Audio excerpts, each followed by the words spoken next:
दोस्तों, आपका स्वागत है मेरे चैनल पर। आज हम आए हैं इंडियन एयरफोर्स हेरिटेज म्यूज़ियम में। देखते हैं हम अंदर जाके क्या क्या हुआ है और क्या क्या है यहाँ पर। यह चंडीगढ़ के सेक्टर 18 में स्थित है। यह पहला वायुसेना विरासत केंद्र है जिसकी स्थापना मई 2023 में की गई थी। यहाँ भारतीय वायुसेना के सभी प्रमुख पहलुओं को दर्शाया गया है। सबसे पहले जाना हमने स्थान को, फिर देखा हेलीकॉप्टर प्रचंड जो हिंदुस्तान एरोनॉटिक्स लिमिटेड ने बनाया है, जो पूरी तरह से भारत की आत्मनिर्भरता को दिखाता है। अंदर की तरफ अग्रसर होते ही आईएएफ के स्थापना के चित्र देखे जो कि 8 अक्टूबर 1932 को हुई थी। फिर देखिए हमने बैटल ऑफ लोंगेवाला की एक 3D पेंटिंग जिसमें हमारी वायुसेना का अहम रोल था। आपको बॉर्डर मूवी तो याद है और जैकी श्रॉफ का रोल भी याद होगा। किस प्रकार से हमारी वायुसेना के आते ही युद्ध का रुख मुड़ गया था।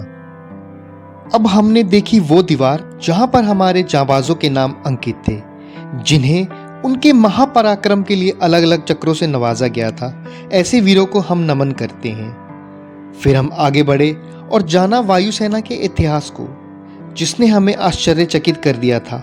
इतने छोटे से समय में इतना विकास आप इन चित्रों के द्वारा देख सकते हैं। एक स्वैच्छिक रिजर्व पायलट अब आ गए एक थिएटर में, जो कि आईएएफ के शौर्य प्रदर्शन, अनुशासन व ऊंचाइयों को कुशलतापूर्वक दिखाता है। इसका साउंड और वीडियो क्वालिटी लाजवाब है। ये भी चित्र भारत पाक युद्ध से जुड़ा ऑपरेशन पुंछ का है और यह आईएएफ के कश्मीर कैंप का है। यह 1971 में कराची बंदरगाह पर किए गए हमले का है। आगे बढ़े और देखा देश के रियल हीरोज को। Air vice marshal Harjinder Singh, air CMD Mehar Singh को,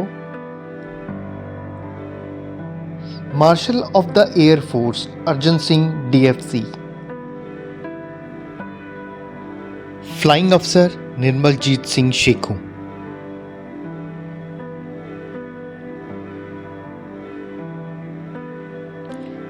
'71 की जंग में एयर ड्रॉप को प्रदर्शित करता है ये चित्र। 1965 इंडिया पाक वॉर वेम्पायर ओवर चाम। अब हमने देखे होलोग्राम टेक्निक से फाइटर पायलट और कॉम्बैट हेलीकॉप्टर्स। ये यूनिफॉर्म एनजीएस शेखो साहब की है और बीते वर्षों में किस प्रकार से बदलती गई हमारी वायुसेना की वर्दी, महिलाओं व पुरुषों दोनों के लिए।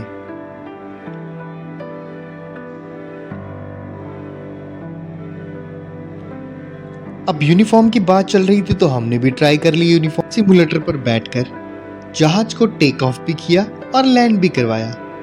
अब हम बैठे रियल जहाज में, जहां बैठने के साथ ही अनुभूति हुई गौरव की, साहस की और ऊंचाइयों की। अब हमने देखे भारतीय वायुसेना के बेड़े में पड़े हुए कुछ ब्रह्मास्त्र, जैसे MIL Mi-26 हेलीकॉप्टर ध्रुव, ये डिसॉल्ट मिराज 2000,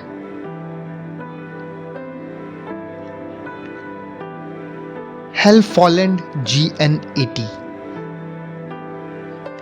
एयरक्राफ्ट तेजस, एलुएट 3 चेतक,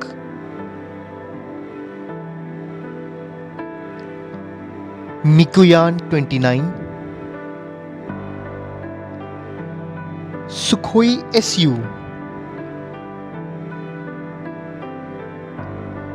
रुद्रम 2 जो कि एयर टू ग्राउंड हमला करने में सक्षम है और इसे DRDO ने बनाया है।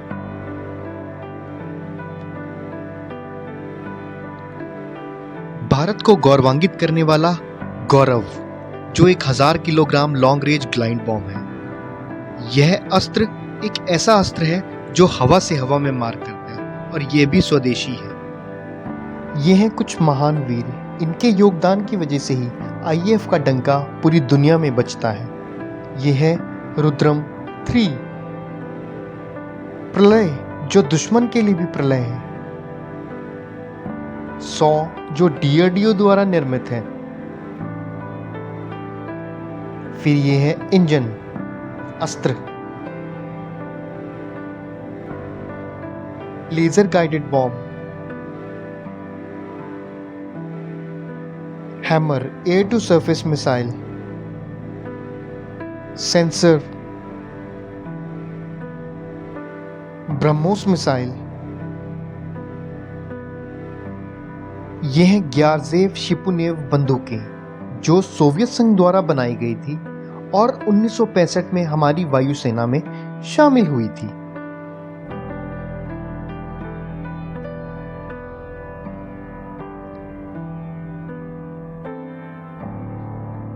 बॉम्ब, यह एक बॉम्ब है जो 100 से 120 केजी का है। गवर्नमेंट हाउस ढाका पर आक्रमण, इलेक्ट्रोमैकेनिक चित्रण वास्तविकता से अभिभूत कर देता है।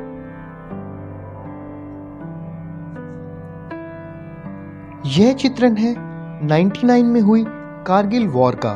कितना सुंदर चित्रण है, आप लाइट्स देख सकते हैं। और यह है 14 फरवरी 2019 में हुई बालाकोट एयर स्ट्राइक का, जिसमें पाकिस्तान के गंदे और काले मंसूबों को नाकाम किया था और जंगलों में छिपे बैठे थे और जिसे हमारी इंडियन एयरफोर्स ने ध्वस्त कर दिया था। अब हमारी इंडियन एयरफोर्स के रैंक और बेजेस हैं।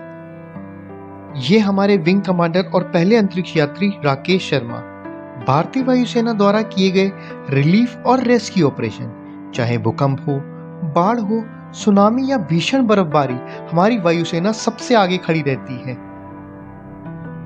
न सिर्फ पुरुष बल्कि महिलाएं जिन्होंने भारतीय वायुसेना के पराक्रम के परचम को विश्व भर में लहराया है, चाहे वो स्क्वाड्रन लीडर शिखा पांडे या विंग कमांडर स्नेहा शेखावत हो, सभी ने हमारे राष्ट्रीय ध्वज का नाम रोशन किया है।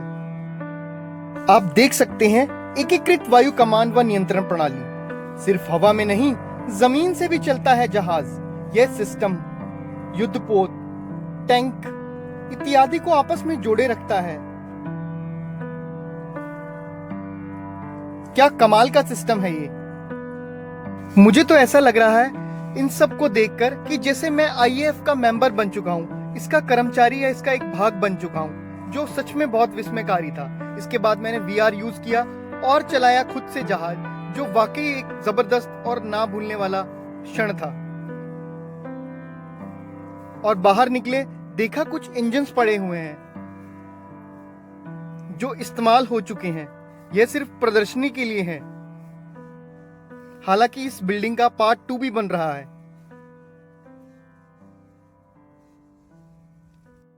तो दोस्तों, आपको कैसा लगा मेरा ये वीडियो? अगर अच्छा लगा तो कृपया शेयर कीजिए और लाइक कीजिए। जय हिंद।